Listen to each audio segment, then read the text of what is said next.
بسم الله الرحمن الرحيم.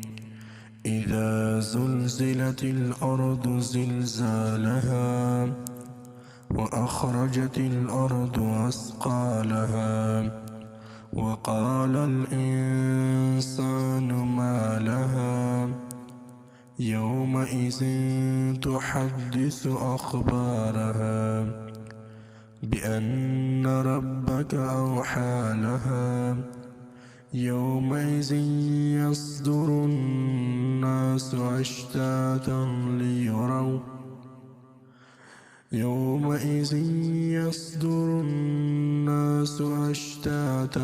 ليروا أعمالهم فمن يعمل مثقال ذرة خيرا يره ومن يعمل مثقال ذرة شرا يره.